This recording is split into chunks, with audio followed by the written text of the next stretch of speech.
Hi all. ಯಾಕೆ ಈ ಥರ ಮುಖ ತೋರಿಸ್ಕೊಂಡು ವಿಡಿಯೋ ಮಾಡ್ತಾಯಿದ್ದೀನಿ ಫಾರ್ ದ ಫಸ್ಟ್ ಟೈಮ್ ಅಂತ ಅಂದರೆ,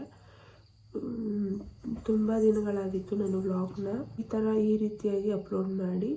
ಈವನ್ ಫುಡ್ ವ್ಲಾಗ್ ಮಾಡೋಕ್ಕಾಗಿರಲಿಲ್ಲ, ಜೊತೆಗೆ ಯಾವುದೇ ಥರದ ವ್ಲಾಗ್ಸ್ನೂ ನನಗೆ ಮಾಡೋಕ್ಕಾಗ್ತಾ ಇರಲಿಲ್ಲ.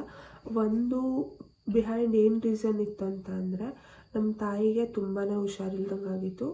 ಅವರು ಸ್ವಲ್ಪ ಬಿದ್ದು ಫ್ರ್ಯಾಕ್ಚರ್ ಆಗಿತ್ತು ಸ್ಪೈನಲ್ ಕಾರ್ಡು. ಅವ್ರು ಫುಲ್ ಕಂಪ್ಲೀಟ್ ಬೆಡ್ ರಿಡನ್ ಆಗೋಗಿದ್ರು. ಅವ್ರು ಮತ್ತೆ ಚೇತರಿಸ್ಕೊಳ್ತಾರೆ ಅಂತ ನಾನು ಅಂದ್ಕೊಂಡೇ ಇರಲಿಲ್ಲ, ಬಿಕಾಸ್ ಅವ್ರಿಗೆ ಬಿ ಪಿ ಶುಗರ್ ಎರಡೂ ಇತ್ತು. ಸೊ ಅವ್ರು ಬೆಡ್ ರಿಡನ್ ಆಗಿದ್ದರಿಂದ ಶುಗರ್ ಬಿ ಪಿ ತುಂಬ ವ್ಯತ್ಯಾಸ ಆಗಿ ಅವ್ರು ತುಂಬಾ ಹುಷಾರು ತಪ್ಪೋಗಿದ್ರು. ಪ್ಲಸ್ ಜೊತೆಯಲ್ಲಿ ನನಗೆ 3 months ಆದ್ರೂ ಯಾಕೆ ನನ್ನ ಪೀರಿಯಡ್ ಆಗಿಲ್ಲ ಅಂತ ಚೆಕ್ ಮಾಡಿಕೊಂಡಾಗ ನಾನು ಸೆಕೆಂಡ್ ಕನ್ಸೀವ್ ಅಂತ ಗೊತ್ತಾಯಿತು. ಸೊ ನನಗೆ ಆ ಖುಷಿನೂ ಇರಲಿಲ್ಲ, ನಾನು ಸೆಕೆಂಡ್ ಕನ್ಸೀವ್ ಅಂತ ಹೇಳ್ಕೋಬೇಕು ಅನ್ನೋ ಖುಷಿನೂ ಇರಲಿಲ್ಲ.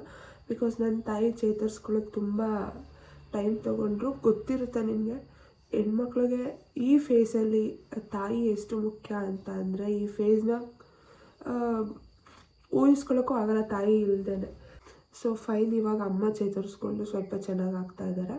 ಆ್ಯಂಡ್ ನನಗೆ 3 monthsವರೆಗೂ ನಾನು ಕನ್ಸೀವ್ ಆಗಿದ್ದೀನಿ ಅಂತಲೂ ಗೊತ್ತಾಗಲಿಲ್ಲ. ಯಾಕೆ ಅಂತ ಅಂದರೆ, ನಾನು ಪಾಪುಗಿನ ಫೀಡಿಂಗ್ನ ನಿಲ್ಲಿಸಿರಲಿಲ್ಲ, ಬಿಕಾಸ್ ಅವನಿಗೆ ಸ್ವಲ್ಪ ಹೆಲ್ತ್ ಇಶ್ಯೂಸ್ ಇತ್ತು. ಅವನು ಪ್ರೀಟರ್ಮ್ ಬೇಬಿ ನನಗೆ. ಸೊ ಡಾಕ್ಟರ್ ಅಪ್ ಟು 2 yearsವರೆಗೂ ಅವನಿಗೆ ಫೀಡಿಂಗ್ ಬಿಡಿಸ್ಬೇಡಿ ಅಂತ ಹೇಳಿದರು. ಅವನಿಗೆ ಈ ಜೂನಲ್ಲಿ 2 years ಕಂಪ್ಲೀಟ್ ಆಗಿದ್ದು. ಬಟ್ ನನಗೆ January 10th ನಾನು ಕನ್ಫರ್ಮ್ ಆಗಿ ಗೊತ್ತಾಗಿದೆ. ಅಂದರೆ ನನಗೆ January 10th ನನ್ನ ಪೀರಿಯಡ್ ಆಗಬೇಕಿತ್ತು.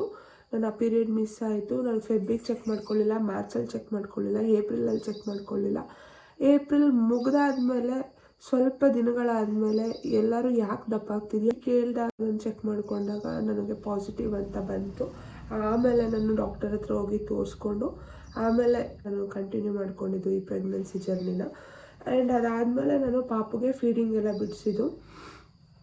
ಜೊತೆಗೆ ನನಗೆ ಈ ಪ್ರೆಗ್ನೆನ್ಸಿಯಲ್ಲಿ ಅವನ ಪ್ರೆಗ್ನೆನ್ಸಿಗಿಂತ ಸಿಂಪ್ಟಮ್ಸ್ ಭಾರಿ ವರ್ಸಾಗಿತ್ತು. ತುಂಬ ವಾಮಿಟಿಂಗ್ ಇತ್ತು, ತುಂಬ ಸುಸ್ತಾಯಿತು. 3 months ಆದಮೇಲೆ ನನಗೆಲ್ಲ ಸ್ಟಾರ್ಟ್ ಆಗಿದ್ದು. ಅದಾದಮೇಲೆ ಅಮ್ಮನಿಗೆ ಹುಷಾರಿರಲಿಲ್ಲ. ನಮ್ಮನೇಲಿ ಯಾರೂ ಅಡುಗೆ ಕೆಲಸಕ್ಕೂ ಯಾರೂ ಕುಕ್ ಸಿಗಲಿಲ್ಲ. ಜೊತೆಗೆ ಮನೆ ಕೆಲಸನೂ ಮಾಡಿಕೊಂಡು ಅಡುಗೆ ಕೆಲಸನೂ ಮಾಡಿಕೊಂಡು ತುಂಬಾ ಕಷ್ಟ ಆಯಿತು ನನಗೆ. ಅಪ್ ಟು ಒಂದು 6-7 monthsವರೆಗೂ ತುಂಬ ಕಷ್ಟ ಆಯಿತು. ಇವಾಗ ಆಲ್ರೆಡಿ ನನಗೆ 8 months ಸ್ಟಾರ್ಟ್ ಆಗಿದೆ. ನನ್ನ ಪ್ರೆಗ್ನೆನ್ಸಿ ಬಗ್ಗೆ ನಾನು ಯಾಕೆ ಹೇಳ್ಕೊಳ್ಳಿಲ್ಲ ಆ್ಯಂಡ್ ಯಾಕೆ ಇಷ್ಟು ಬೇಗ ಮಗು ಮಾಡಿಕೊಂಡೆ ಎಲ್ಲ ನಾನು ನೆಕ್ಸ್ಟ್ ವ್ಲಾಗಲ್ಲಿ ಅಪ್ಲೋಡ್ ಮಾಡ್ತೀನಿ. ಸೊ ಇಷ್ಟು ಹೇಳಿಬಿಟ್ಟು ವ್ಲಾಗ್ನ ಅಪ್ಲೋಡ್ ಮಾಡಬೇಕಂತ ಇತ್ತು. ಸೊ ಹೇಳ್ತಾ ಇದ್ದೀನಿ. ಆ್ಯಂಡ್ ಯಾರೆಲ್ಲ ನಾನು ವಿಡಿಯೋ ಮಾಡಿಲ್ಲ ಅಂತ ಬೇಜಾರಾಗಿದ್ದೀರ ಅವರೆಲ್ಲ ನನಗೆ ಕ್ಷಮಿಸಿ ಅಂತ ಕೇಳ್ಕೊಳ್ತಾ, ಇದೇ ರೀತಿ ನನ್ನ ಚಾನಲ್ನ ಸಬ್ಸ್ಕ್ರೈಬ್ ಮಾಡ್ಕೊಂಡು ಸಪೋರ್ಟ್ ಮಾಡಿ ಅಂತ ಕೇಳ್ತಾ, ವರಮಹಾಲಕ್ಷ್ಮಿ ವ್ಲಾಗ್ನ ಇದರಲ್ಲಿ ಅಪ್ಲೋಡ್ ಮಾಡಿರ್ತೀನಿ, ನೋಡ್ಕೊಂಡು ಬನ್ನಿ. ಈ ವಾಯ್ಸ್ ಓವರ್ ಕೊಟ್ಟಿದ್ದೇನೆ, ನನಗೆ ಸ್ವಲ್ಪ ನೆಗಡಿ ಇತ್ತು. ಆ್ಯಂಡ್ ಇವಾಗ ನಾನು ವ್ಲಾಗ್ನ ಕಂಟಿನ್ಯೂ ಮಾಡ್ತಿದ್ದೀನಿ. ನೋಡ್ತಾ ಇದ್ದೀರಾ ಅಲ್ವಾ, ಇದು ಹ್ಯಾಂಡ್ಸ್ ಆ್ಯಂಡ್ ಲೆಗ್ಸ್. ಇದನ್ನು ನಾನು ಶಾಪ್ ವಿತ್ ಯಶು ಅನ್ನೋರ ಪೇಜಿಂದ ಇನ್ಸ್ಟಾಗ್ರಾಮಲ್ಲಿ ಆನ್ಲೈನ್ ಮೂಲಕ ತರಿಸ್ಕೊಂಡಿದ್ದು. ತುಂಬಾ ಬ್ಯೂಟಿಫುಲ್ಲಾಗಿದೆ. ವರ್ಕ್ ಆಗಿರ್ಬೋದು, ಕ್ವಾಲಿಟಿ ಆಗಿರ್ಬೋದು, ಸಮ್ 10 out of 10 ಕೊಡ್ಬೋದು ಅಂತಲೇ ಹೇಳ್ಬೋದು.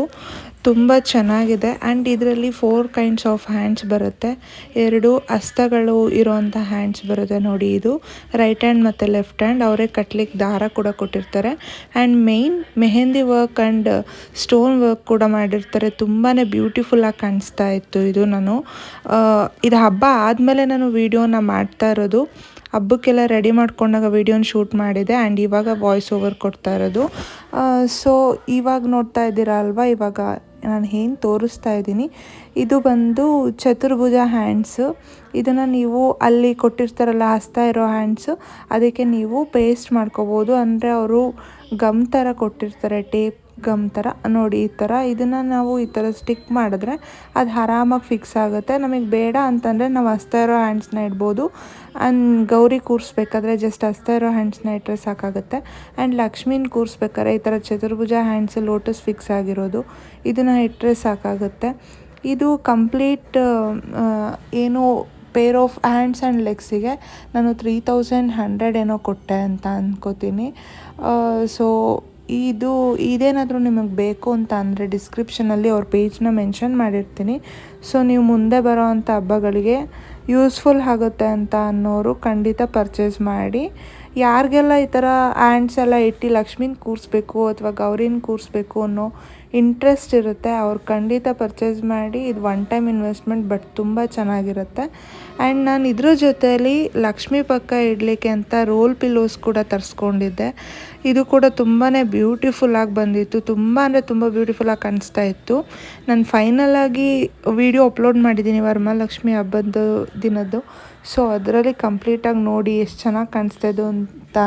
ಇದು ವೆಲ್ವೆಟ್ ಮೆಟೀರಿಯಲಲ್ಲಿ ಮಾಡಿದ್ದಾರೆ, ಇದನ್ನು ಹಾಗೇ ಫಿಕ್ಸ್ ಕೂಡ ಮಾಡ್ಕೋಬೋದು. ಆ್ಯಂಡ್ ಇದು ಏನು ಪರ್ಲ್ ಎಲ್ಲ ಹಾಕ್ಬಿಟ್ಟು ಎಡ್ಜಸ್ಸಲ್ಲಿ ಈ ಥರ ಡ್ರಾಪ್ಸ್ ಕೂಡ ಹಾಕಿದ್ರು, ತುಂಬಾ ಬ್ಯೂಟಿಫುಲ್ಲಾಗಿತ್ತು. ಇದು ಕೂಡ ನಾನು ಅವ್ರ ಪೇಜಲ್ಲೇ ತರಿಸ್ಕೊಂಡಿದ್ದು, ಶಾಪ್ ವಿತ್ ಯಶು ಅನ್ನೋರ ಪೇಜಿಂದನೇ. ಸೊ ಅವ್ರ ಕಾಂಟ್ಯಾಕ್ಟ್ ಡೀಟೇಲ್ಸ್ ಕೂಡ ಡಿಸ್ಕ್ರಿಪ್ಷನಲ್ಲಿ ಹಾಕಿರ್ತೀನಿ. ಯಾರಿಗಾದ್ರೂ ಬೇಕು ಅಂತ ಅಂದರೆ ಖಂಡಿತ ಪರ್ಚೇಸ್ ಮಾಡಿ, ತುಂಬಾ ಚೆನ್ನಾಗಿದೆ ಕ್ವಾಲಿಟಿ. ಆ್ಯಂಡ್ ನೆಕ್ಸ್ಟ್ ಬಂದು ಇದು ಅಮ್ಮನವ್ರ ಮುಖವಾಡ. ಯಾವಾಗಲೂ ಒಂದೇ ಥರದ ಮುಖವಾಡ ಇಟ್ಟು ಬೇಜಾರು ಅನಿಸ್ತಾಯಿತ್ತು. ಸೊ ಜರ್ಮನ್ ಸಿಲ್ವರ್ ಮುಖವಾಡನ ಒಂದ್ಸಲ ಟ್ರೈ ಮಾಡೋಣ ಅಂತ ಅಂದ್ಬಿಟ್ಟು ಟ್ರೈ ಮಾಡಿದ್ದು ನಾನು ಇದನ್ನು. ತುಂಬಾ ಬ್ಯೂಟಿಫುಲ್ಲಾಗಿ ಬಂದಿತ್ತು. ತಂಜಾವೂರು ಪೇಂಟಿಂಗಲ್ಲಿ ಕಂಪ್ಲೀಟ್ ಅವರೇ ವರ್ಕ್ ಮಾಡಿ ಇನ್ ಡೀಟೇಲ್ಡಾಗಿ ಕೊಟ್ಟಿದ್ರು, ತುಂಬಾ ಬ್ಯೂಟಿಫುಲ್ಲಾಗಿ ಮಾಡಿಕೊಟ್ಟಿದ್ರು. ನನಗಂತೂ ಅದು ನೋಡಿದ ತಕ್ಷಣ ತುಂಬ ಖುಷಿಯಾಗೋಯಿತು. ಇದನ್ನು ಏನಿಲ್ಲ, ನೀವು ನೀರು ಮತ್ತು ಪರ್ಫ್ಯೂಮ್ ಆ ಥರದ್ದೇನೂ ತಾಕಿಸ್ತಲೇ ಸ್ಟೋರ್ ಮಾಡಿಕೊಂಡ್ರೆ ತುಂಬಾ ಚೆನ್ನಾಗಿ ಬಾಳಿಕೆ ಬರುತ್ತೆ. ಆ್ಯಂಡ್ ಪೇಂಟಿಂಗ್ ಏನಾದರೂ ಹೋದ್ರೂ ಅವರು ರೀಪೇಂಟ್ ಮಾಡಿಕೊಡ್ತಾರೆ. ಟಿಲ್ 6 months ಅದೇನೋ ವ್ಯಾರಂಟಿ ಥರ ಕೊಡ್ತಾರೆ. ಆ್ಯಂಡ್ ಇದಕ್ಕೆ ನಾನು 13.5 ಏನೋ ಕೊಟ್ಟೆ. ಬಟ್ ದುಡ್ಡು ಎಷ್ಟಾಯಿತು ಅನ್ನೋದಕ್ಕಿಂತ ಅಮ್ಮನವ್ರ ಮುಖವಾಡ ತುಂಬಾ ಬ್ಯೂಟಿಫುಲ್ಲಾಗಿ ಬಂದಿತ್ತು. ಆ್ಯಂಡ್ ಇದರಲ್ಲಿ ಹಿಂದೆ ನೀವೇ ನೋಡ್ತಾ ಇದ್ದೀರಾ ಎಷ್ಟು ಚೆನ್ನಾಗಿ ಬಣ್ಣ ಹಾಕಿ ಎಷ್ಟು ಚೆನ್ನಾಗಿ ಟೈ ಮಾಡಿದ್ದಾರೆ, ಗೋಲ್ಡನ್ ಕಲರ್ ಥ್ರೆಡ್ ಎಲ್ಲ ಉಪಯೋಗಿಸ್ಕೊಂಡು ಅಂತ. ತುಂಬಾ ಬ್ಯೂಟಿಫುಲ್ಲಾಗಿ ಕಾಣಿಸ್ತಾ ಇತ್ತು. ಈ ಮುಖವಾಡ ಏನಾದರೂ ನಿಮಗೆ ಬೇಕು ಅಂತ ಅಂದರೆ ಅದೇ ಪೇಜ್ನ ಕಾಂಟ್ಯಾಕ್ಟ್ ಮಾಡಿಕೊಂಡು ಪರ್ಚೇಸ್ ಮಾಡ್ಬೋದು. ನೀವು ನೋಡ್ದಂಗೆ ಇದನ್ನು ಅವರು ಒಂದು ಬಾಕ್ಸ್ ಜೊತೆನೇ ಕೊಟ್ಟಿರ್ತಾರೆ. ಸೊ ಇದನ್ನು ನಾವು ನೀಟಾಗಿ ಸ್ಟೋರ್ ಮಾಡ್ಕೋಬೋದು. ಒಂದು ಸ್ಟೋನ್ಸ್ ಆಗಲಿ ಏನು ಕೂಡ ಹಾಳಾಗದೇ ಇರೋ ಥರ ನೀಟಾಗಿ ಈ ರೀತಿಯಾಗಿ ಟಿಶ್ಯೂ ಪೇಪರ್ನ ಕವರ್ ಮಾಡಿ ಏನು ಪೇಂಟ್ ಮಾಡಿರ್ತಾರೆ ಆ ಪ್ಲೇಸಲ್ಲಿ. ಆ್ಯಂಡ್ ಈ ಥರ ಪಾಲಿಥಿನ್ ಕವರ್ ಅಂತ ಬರುತ್ತಲ್ವ, ಅದನ್ನು ಈ ಥರ ಕ್ಲೋಸ್ ಮಾಡಿಬಿಟ್ಟು ನೀಟಾಗಿ ಸ್ಟೋರ್ ಮಾಡೋದ್ರಿಂದ ಸೊ ಅದು ಯಾವುದೇ ರೀತಿ ಸ್ಟೋನ್ಸ್ ಎಲ್ಲ ಡ್ಯಾಮೇಜ್ ಆಗೋದಿಲ್ಲ. ನಾನು ಇದೇ ರೀತಿ ಸ್ಟೋರ್ ಮಾಡಿ ಎತ್ತಿಟ್ಕೊಂಡಿದ್ದೀನಿ. ಆ್ಯಂಡ್ ಹಬ್ಬಕ್ಕೆ ಸ್ವಲ್ಪ ಏನೇನೋ ಬೇಕಿತ್ತು ಅಂತ ಕೂಡ ಶಾಪಿಂಗ್ ಮಾಡಿದೆ. ಇದು ನೋಡ್ತಾ ಇದ್ದೀರಾ, ಇದನ್ನು ನಾವು ತುಪ್ಪದ ಬತ್ತಿ ಅಂತ ಅಂತೀವಿ, ಅಥವಾ ಇದೇನೇನೋ ಅಂತಾರೆ, ಬೇರೆ ಕಡೆ ಏನೇನು ಅಂತಾರಂತ ನನಗೆ ಗೊತ್ತಿಲ್ಲ. ಸೊ ಇದು ಹತ್ತಿಯಿಂದ ಮಾಡಿರ್ತಾರೆ. ಇದನ್ನು ತುಪ್ಪದಲ್ಲಿ ಎದ್ಬಿಟ್ಟು ದೀಪದ ಮೇಲೆ ಇಟ್ಟು ಹಚ್ಚೋದ್ರಿಂದ ಒಳ್ಳೆಯದಾಗತ್ತೆ ಅಂತ ತರಿಸ್ಕೊಂಡಿದ್ದೆ ಮೀಶೋ ಅಲ್ಲಿ. ಆ್ಯಂಡ್ ಇವಾಗ ನೋಡ್ತಾ ಇದ್ದೀರಾ ಅಲ್ವಾ, ಇದು ಲೋಟಸ್ ಗಾರ್ಲ್ಯಾಂಡ್ಸ್. ಇದು ಪೇರ್ ಆಫ್ 10 ಬರುತ್ತೆ. ಇದು 1000 ಸಮಥಿಂಗ್ 1050 ರೇಂಜಲ್ಲೇ ಸಿಕ್ಕಿತ್ತು ನನಗೆ. ತುಂಬಾ ಬ್ಯೂಟಿಫುಲ್ ಆಗಿದೆ, ಕ್ವಾಲಿಟಿ ಅಂತೂ 10 out of 10 ಕೊಡ್ಬೋದು. ಆ್ಯಂಡ್ ಇದೇನಾದರೂ ನಿಮಗೆ ಬೇಕು ಅಂತ ಅಂದರೆ ಡಿಸ್ಕ್ರಿಪ್ಷನಲ್ಲಿ ಲಿಂಕ್ ಹಾಕಿರ್ತೀನಿ, ಖಂಡಿತ ಪರ್ಚೇಸ್ ಮಾಡಿ. ಮುಂದೆ ಬರೋ ಅಂಥ ಹಬ್ಬಗಳಿಗೆ ತುಂಬಾ ಚೆನ್ನಾಗಿರುತ್ತೆ. ಇದ್ರ ಜೊತೆ ಇದು ಒಂದು ತೋಮಾಲ ಕೂಡ ತರಿಸ್ಕೊಂಡಿದ್ದೆ. ಇದು ಕೂಡ ನಾನು ಬಾಕ್ಲಿಗೆ ಹಾಕ್ಬಿಟ್ಟು ಯೂಸ್ ಮಾಡ್ಕೋಬೋದು ಅಂತ ತರಿಸ್ಕೊಂಡೆ. ಬಟ್ ಇದನ್ನು ಬ್ಯಾಕ್ ಡ್ರಾಪಲ್ಲಿ ಹಾಕಿದ್ದೆ, ತುಂಬಾ ಚೆನ್ನಾಗಿ ಕಾಣಿಸ್ತಾ ಇತ್ತು. ಆ್ಯಂಡ್ ಇದನ್ನು ಯಾವ ರೀತಿಯಾಗಿ ಯೂಸ್ ಮಾಡ್ಕೋಬೋದು ಅಂತಲೂ ನಾನು ಇವಾಗ ತೋರಿಸ್ಕೊಡ್ತೀನಿ. ನೋಡ್ತಾ ಇದ್ದೀರಾ ಅಲ್ವಾ, ತುಂಬಾ ಬ್ಯೂಟಿಫುಲ್ಲಾಗಿ ಬಂದಿತ್ತು. ಮೀಶೋದಲ್ಲಿ ಹಿಂಗೆ ಬರುತ್ತಾ ಅಂತ ನಾನು ಅಂದ್ಕೊಂಡೇ ಇರಲಿಲ್ಲ. ನೋಡಿ, ಈ ಥರ ಬಾಕ್ಲಿಗೆ ತೋರಣ ಥರ ಹಾಕಿಬಿಟ್ಟು ಆ ಕಡೆ ಈ ಕಡೆ ಗಾರ್ಲ್ಯಾಂಡ್ಸ್ ಬರುತ್ತಲ್ವ, ಅದನ್ನು ಒಂದೊಂದನ್ನು ಈ ಥರ ಹಾಕ್ಕೊಳ್ಳೋದ್ರಿಂದ ಇದನ್ನು ಬಾಕ್ಲಿಗೂ ಕೂಡ ಯೂಸ್ ಮಾಡ್ಬೋದು. ತುಂಬಾ ಬ್ಯೂಟಿಫುಲ್ಲಾಗಿ ಕಾಣಿಸುತ್ತೆ. ಆ್ಯಂಡ್ ನೋಡ್ತಾ ಇದ್ದೀರಾ ಅಲ್ವಾ ಇವಾಗ ಯಾವ ರೀತಿಯಾಗಿ ಕಾಣಿಸ್ತಿದೆ ಅಂತ. ನೀವು ಬೇಕಿದ್ರೆ ಈ ರೀತಿಯಾಗೂ ಯೂಸ್ ಮಾಡ್ಕೋಬೋದು, ಅದರ್ವೈಸ್ ನೀವು ಬ್ಯಾಕ್ ಡ್ರಾಪ್ ಆಗಿ ಕೂಡ ಯೂಸ್ ಮಾಡ್ಕೋಬೋದು. ಹಾಗೆಯೇ ನಾನು ಹಬ್ಬಕ್ಕೋಸ್ಕರ ಕಳ್ಸಕ್ಕೆ ಹಾಕುವಂಥ ವಸ್ತುಗಳನ್ನ ಆನ್ಲೈನಲ್ಲೇ ಆರ್ಡರ್ ಮಾಡ್ಕೊಂಡಿದ್ದೆ. ಬಿಕಾಸ್ ನಾನು ಪ್ರೆಗ್ನೆಂಟ್ ಇದ್ದಿದ್ದ ಕಾರಣ ನನಗೆ ಆಚೆ ಹೋಗೋಕ್ಕಾಗ್ತಾ ಇರಲಿಲ್ಲ. ಆ್ಯಂಡ್ ಮಗುನೂ ಇಟ್ಕೊಂಡು ಓಡಾಡೋಕ್ಕೆ ತುಂಬ ಕಷ್ಟ ಆಗ್ತಿತ್ತು. ಸೊ ಇದರಲ್ಲಿ ಏನೆಲ್ಲ ಬಂದಿತ್ತು ಅಂತ ನಾನು ಇವಾಗ ತೋರಿಸ್ಕೊಂಡು ಹೇಳ್ತಾ ಹೋಗ್ತಾ ಇದ್ದೀನಿ. ಸೊ ಇವಾಗ ನೋಡ್ತಾ ಇದ್ದೀರಲ್ವ, ಈ ಪ್ಯಾಕಲ್ಲಿ ಪಚ್ಕರ್ಪೂರ ಬಂದಿತ್ತು, ಅದು ಸ್ವಲ್ಪ ಮುರಿದೋಗ್ಬಿಟ್ಟಿದೆ. ಆ್ಯಂಡ್ ಇದು ನೋಡ್ತಾ ಇದ್ದೀರಲ್ವ, ಈ ಬಾಕ್ಸಲ್ಲಿ ನವರತ್ನ ಸ್ಟೋನ್ಸ್ ಮತ್ತು ಪಂಚಲೋಹದ್ದು ಪೀಸಸ್ ಕೂಡ ಇಟ್ಟು ಕೊಟ್ಟಿದ್ರು. ಆ್ಯಂಡ್ ಇವಾಗ ತೋರಿಸ್ತಾ ಇದ್ದೀನಲ್ಲ, ಅದು ವಿಷ್ಣು ಚಕ್ರ ಮತ್ತು ಲಕ್ಷ್ಮೀ ಚಕ್ರ, ಲಕ್ಷ್ಮೀ ಕಾಯಿನ್ ಅಂತ ಹೇಳ್ತಾರಲ್ಲ, ಅದೆರಡೂ ಕೂಡ ಕೊಟ್ಟಿದ್ರು ಈ ಪ್ಯಾಕಲ್ಲಿ. ಸೊ ಆ ಪ್ಯಾಕ್ನ ಹಂಗೆ ಇಟ್ಬಿಟ್ಟೆ. ಆ್ಯಂಡ್ ಇವಾಗ ನೋಡ್ತಾ ಇದ್ದೀರಾ ಅಲ್ವಾ, ಇದು ಬಂದು ವಿಷ್ಣು ಸ್ವರೂಪ ಅಂತ ಹೇಳ್ತಾರೆ. ಅದು ಇವಾಗ ನೋಡ್ತಾ ಇದ್ರಲ್ಲ, ಇದು ಅರಶಿನ ಕೊಂಬು ಆ್ಯಂಡ್ ಇದು ಗರುಡಕಾಯಿ ಅಂತ ಹೇಳ್ತಾರೆ. ಇದನ್ನು ಕೂಡ ವಿಷ್ಣು ಸ್ವರೂಪ ಅಂತ ಹೇಳ್ತಾರೆ. ಆ್ಯಂಡ್ ಇವಾಗ ತೋರಿಸ್ತಾ ಇದ್ದೀನಲ್ಲ, ಇದು ಗೋಮತಿ ಚಕ್ರ. ಇದು ಲಕ್ಷ್ಮಿಗೆ ತುಂಬ ಪ್ರಿಯವಾದದ್ದು, ಹಂಗಾಗಿ ಇದನ್ನು ಕಳ್ಸಕ್ಕೆ ಹಾಕಲೇಬೇಕು. ಇದು 11 ಗೋಮತಿ ಚಕ್ರ ತೊಗೊಂಡಿದ್ದೀನಿ ನಾನು. ಆ್ಯಂಡ್ ಇದು ಕಮಲದ ಹೂವಿನ ಬೀಜ, ಅದನ್ನು ಕೂಡ 11 ತೊಗೊಂಡಿದ್ದೀನಿ, 11ನೇ ತೊಗೊಂಡಿದ್ದೀನಿ. ಹಾಗೆ ಇದು ಕವಡೆ, ಇದು ಬಂದು 5 ತೊಗೊಂಡಿದ್ದೀನಿ. ಅದೇ ಇದು ಗುಲ್ಗಂಜಿ ಕಾಳು ಅಂತ ಹೇಳ್ತಾರಲ್ವ, ಅದು. ಇದನ್ನು ನಾನು 21 ತೊಗೊಂಡಿದ್ದೀನಿ. ಸೊ ಇಷ್ಟು. ಮತ್ತು ಇದು 1 ಸ್ಪೂನ್ ಆಫ್ ಬಿಳಿ ಸಾಸಿವೆ. ಇಷ್ಟೆಲ್ಲ ಸಾಮಗ್ರಿಗಳನ್ನು ಅವರೇ ಕೊಟ್ಟಿದ್ದರು. ಟೋಟಲಾಗಿ ಇದೆಲ್ಲದು ಆಯುರ್ವಿಸ್ತಾರ ಅನ್ನೋ ಪೇಜಿಂದನೇ ತರಿಸ್ಕೊಂಡಿದ್ದು. 550 ಏನೋ ಕಾಸ್ಟ್ ಆಗಿತ್ತು ಅನಿಸುತ್ತೆ, ನನಗೆ ಕ್ಲಿಯರಾಗಿ ಗೊತ್ತಿಲ್ಲ, ಸ್ವಲ್ಪ ಮರ್ತ್ಬಿಟ್ಟಿದ್ದೀನಿ, ತುಂಬ ದಿನದಿಂದ ತರಿಸ್ಕೊಂಡಿದ್ದಲ್ವ, ಹಾಗಾಗಿ. ಸೊ ಇದೇನಾದರೂ ನಿಮಗೆ ಬೇಕು ಅಂತ ಅಂದರೆ ಅವ್ರ ಪೇಜ್ನ ಹಾಗೆ ಅವ್ರ ಕಾಂಟ್ಯಾಕ್ಟ್ ಡೀಟೇಲ್ಸ್ನ ಮೆನ್ಷನ್ ಮಾಡಿರ್ತೀನಿ. ನೆಕ್ಸ್ಟ್ ಬರೋ ಅಂಥ ಹಬ್ಬದಲ್ಲಿ ಕ್ಯೂರಿಯಾಸಿಟಿ ಇದ್ದು ಮಾಡೋ ಅಂಥವ್ರು ಖಂಡಿತ ಇಷ್ಟೆಲ್ಲ ಸಾಮಗ್ರಿಗಳನ್ನ ಇಡೋದ್ರಿಂದ ನಿಮಗೆ ತುಂಬಾ ಒಳ್ಳೆಯದಾಗುತ್ತೆ. ಒಂದು ಸಲ ಇಟ್ಟು ಟ್ರೈ ಮಾಡಿ ನೋಡಿ. ಹಾಗೆಯೇ ಹಬ್ಬಕ್ಕೆ ಎಲ್ಲದನ್ನು ರೆಡಿ ಮಾಡ್ಕೊಳ್ತಾ ಈ ಥರ ಬಾಗಿಲಿಗೆ ತೋರಣ ತೋಮಾಲಿ ಎಲ್ಲದನ್ನು ಹಾಕ್ಕೊಂಡು ಒಂದೊಳ್ಳೆ ರಂಗೋಲಿನ ಹಾಕ್ಕೊಂಡು ಹಬ್ಬನ ಶುರು ಮಾಡಿಕೊಂಡೆ. ಸೊ ನೋಡ್ತಾ ಇದ್ದೀರಾ ಅಲ್ವಾ, ನಾನು ಇದೇ ಸಿಂಪಲ್ಲಾಗಿರೋಂಥ ರಂಗೋಲಿನ ಹಾಕಿದೆ. ನನಗೆ ಅಷ್ಟೊಂದು ರಂಗೋಲಿನ ಹಾಕಕ್ಕೆ ಬರೋದ್ರಲ್ಲೇ ಒಂದೊಳ್ಳೆ ರಂಗೋಲಿನ ಹಾಕ್ಕೊಂಡು ಹಬ್ಬನ ಶುರು ಮಾಡಿಕೊಂಡೆ. ಸೊ ಈ ಥರ ನನಗೆ ಹಬ್ಬನ ಸ್ಟಾರ್ಟ್ ಮಾಡೋದ್ರಿಂದ ನನಗೆ ತುಂಬಾ ಪಾಸಿಟಿವ್ ವೈಬ್ಸ್ ಅಂತ ಅನಿಸ್ತಾ ಇರುತ್ತೆ. ನೋಡ್ತಾ ಇದ್ದೀರಾ ಅಲ್ವಾ, ಈ ಥರ ಕಮಲದ ಒಂದು ರಂಗೋಲಿನ ಹಾಕ್ಕೊಂಡು ಅದಕ್ಕೆ ಕಲರ್ ಫಿಲ್ ಮಾಡಿಕೊಂಡು ಎಲ್ಲ ರೆಡಿ ಮಾಡಿಕೊಂಡೆ. ಹಾಗೆ ಇವಾಗ ಕಳಸ ಕೂರಿಸೋದಕ್ಕೆ ಅಂತ ಹೇಳ್ಬಿಟ್ಟು ಒಂದು ತಪ್ಪಲೆ ಅಥವಾ ಒಂದು ಪಾತ್ರೆನೇ ಅಂದ್ಕೊಳ್ಳಿ, ಅದರಲ್ಲಿ ಅಕ್ಕಿನ ಫುಲ್ಲಾಗಿ ಫಿಲ್ ಮಾಡಿದ್ವಿ.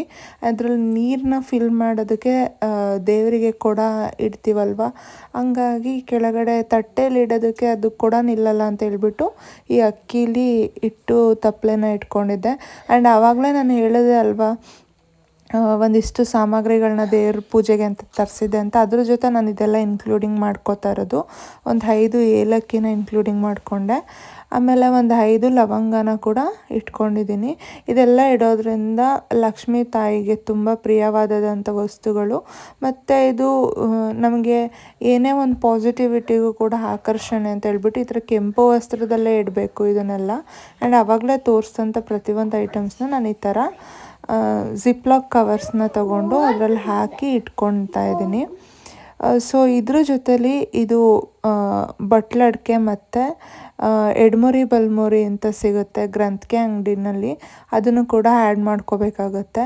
ಆ್ಯಂಡ್ ಇದು ಲಾವಂಚ ಬೇರು, ಇದಂತೂ ಲಕ್ಷ್ಮಿಗೆ ತುಂಬ ಪ್ರಿಯವಾದದ್ದು. ಇದೆಲ್ಲ ದನ ಮತ್ತು ಅನ್ನ ಎಲ್ಲದನ್ನು ಅಟ್ರ್ಯಾಕ್ಟ್ ಮಾಡುತ್ತೆ ಅಂತ ಹೇಳ್ತಾರೆ.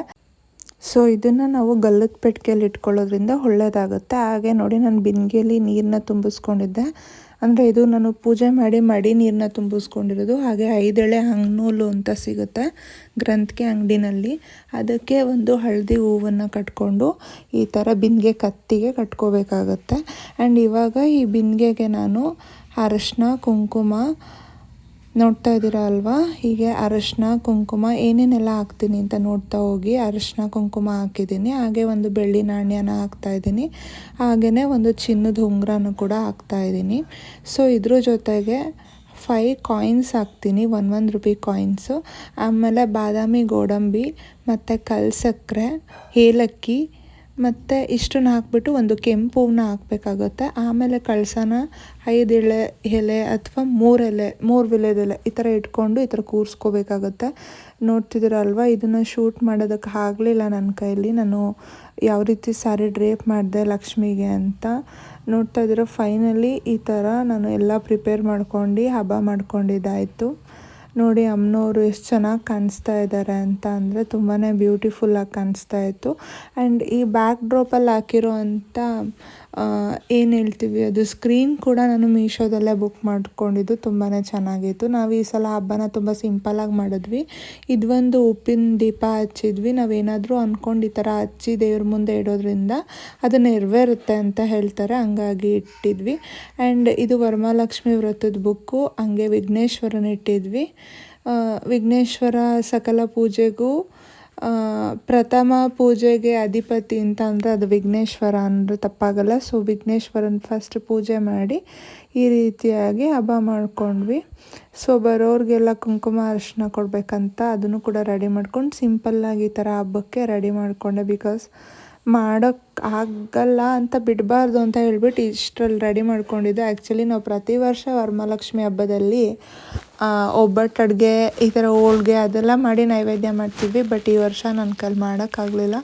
ಸೊ ಹಾಗೆ ಸಿಂಪಲ್ಲಾಗಿ ಪಾಯಸ, ಅನ್ನ, ಸಾಂಬಾರು ಮತ್ತು ಕೋಸಂಬರಿ ಮಾಡಿಕೊಂಡು ಊಟ ಮಾಡಿ ಅಮ್ಮನವ್ರಿಗೆ ಪೂಜೆ ಮಾಡಿ ನೈವೇದ್ಯ ಮಾಡಿಕೊಂಡು ಆರಾಮಾಗಿ ಹಬ್ಬ ಮಾಡಿ ಎಂಜಾಯ್ ಮಾಡಿದ್ವಿ. ಸೊ ಈ ವಿಡಿಯೋ ನಿಮಗೂ ಇಷ್ಟ ಆಗಿದೆ ಅಂತ ಭಾವಿಸ್ತಾ ಇನ್ನಷ್ಟು ವೀಡಿಯೋಸ್ನ ಮತ್ತೆ ಮುಂದಿನ ದಿನಗಳಲ್ಲಿ ಮಾಡ್ತಾ ಹೋಗ್ತೀನಿ.